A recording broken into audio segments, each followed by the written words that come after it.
As the video game industry entered the 21st century, the competition for consumers' attention and dollars continued to heat up.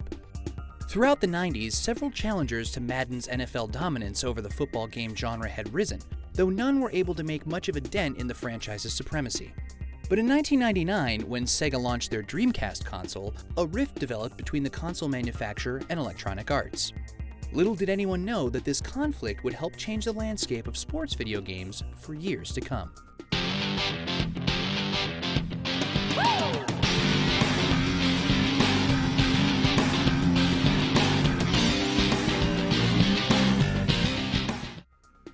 While Sega and EA had successfully teamed up with John Madden Football on the Genesis system in the early 1990s, they couldn't see eye to eye about EA's Dreamcast presence.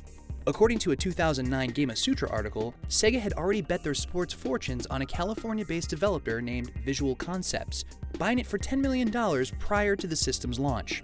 Ironically, Visual Concepts had previously developed 3 Madden titles for EA, Madden 94 and 95 for 16-bit consoles, with 96 getting canned due to programming difficulties with the new Sony PlayStation. In a situation that mirrored their Joe Montana licensing deal back in the 90s, Sega wanted Madden on Dreamcast while still publishing their own football game. But though EA took over Joe Montana Football when Sega couldn't get the job done in 1990, this time Visual Concepts was on track to deliver the goods with NFL 2K.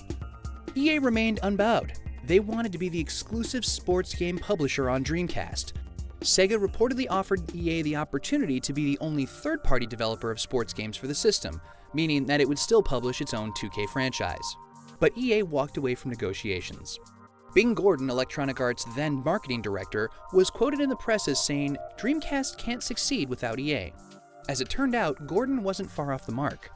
While Sega and Visual Concepts released NFL 2K and NFL 2K1 exclusively for the system to absolutely rave reviews, it couldn't stave off the onslaught of the PlayStation 2.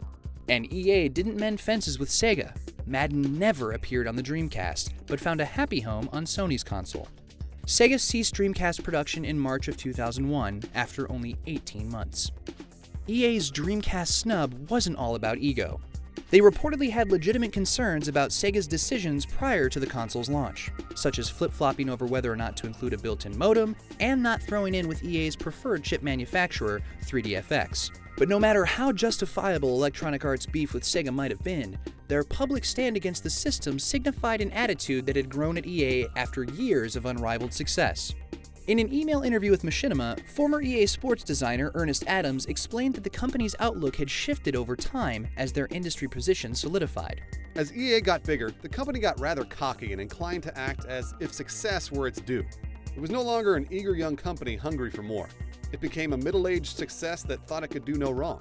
The Dreamcast's demise spurred Sega to quit the console-making game, devoting all of its time to making software. By the end of 2001, Sega and Visual Concepts released NFL 2K2 as one of the Dreamcast's last titles, but it also appeared on the PS2 and Xbox.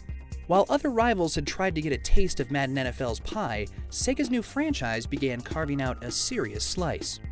The 2K series kept pace with Madden and, according to many critics, outstripped it in terms of visuals and gameplay.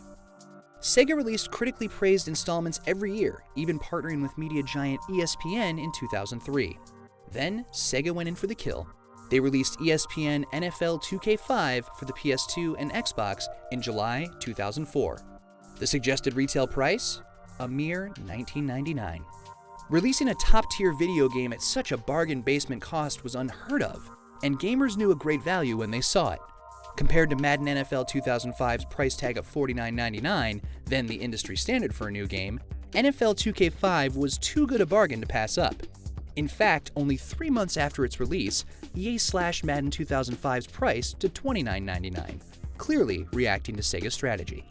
According to one source, a Madden developer summed up EA's response to the $20 tactic succinctly: "It scared the hell out of us." But the fear would be short-lived. In December 2004, Electronic Arts and both the NFL and NFL Players Association signed a 5-year exclusivity contract, guaranteeing that EA Sports would be the only publisher offering real NFL teams and players. While the first Madden titles could get by without the license, by this point gamers wouldn't even sniff at a football game without it. With one stroke of the pen, Electronic Arts dealt a fatal blow to their competitors: Sega's 2K franchise, Midway's NFL Blitz, and 989's NFL Game Day. That same year, EA also signed exclusivity deals with the AFL and the NCAA. All three agreements ensured EA Sports' complete football domination through 2009. According to a 2004 GameSpot article, EA had been trying to secure exclusive rights to the NFL license for a few years, and after the deal was struck, it was revealed that it was the NFL itself that made the decision to go exclusive. Electronic Arts was only one of several publishers bidding for the license. But the detail was lost on critics of the contract. Take-Two, NFL 2K5's distributor at the time, said that the deal would do a tremendous disservice to the consumers and sports fans whose funds ultimately support the NFL by limiting their choices, curbing creativity, and almost certainly leading to higher game prices. The next year, Madden 2006 debuted at $49.99. An analyst quoted by GameSpot said out loud what the gaming world was collectively thinking: EA is both evil and really smart. Even Electronic Arts founder Trip Hawkins saw problems with the agreement. Hawkins had left the company in 1994 to start new video game venture 3DO, but weighed in on EA's NFL exclusivity in an email interview with Machinima. I think it is unfortunate when any fundamental category license can be exclusive or even semi-exclusive. It inhibits competition. Consumers agreed. In February 2008, EA and the NFL extended their contract through 2012.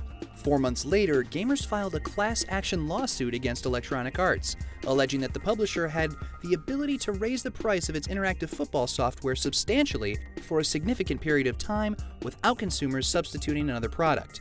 EA now has a monopoly on the market for interactive football software. Despite reports that the NFL had been the driving force behind the exclusivity deal, the plaintiffs' attorneys argued that EA's similar contracts with the AFL and NCAA proved it had a monopoly on the genre, limiting customers' choices. After 4 years, the lawsuit ended in July 2012 with a $27 million settlement for the plaintiffs. But it was a Pyrrhic victory for gamers. Consumers who bought a Madden title between 2005 and 2012 for Xbox 360, PlayStation 3, or Wii could claim a paltry $195, while Madden games for the Xbox, PS2, or GameCube entitled consumers to $6.79. And while EA agreed to a 5-year moratorium on exclusivity deals with the NCAA and AFL after their current contracts expire in 2014, the settlement still allows them to retain exclusive rights to the NFL license. In fact, that agreement won't end until 2013. No one can dispute the monetary value of holding the reins to one of the most popular licenses in the world. But while the contract effectively ended competition between EA and rival game publishers, Electronic Arts wound up fighting with its own fans instead, both in court and in the court of public opinion. Their hard-fought victory raises an important question: is any contract, even one with the NFL, worth the wrath of your own audience? Tune in next time for the final score.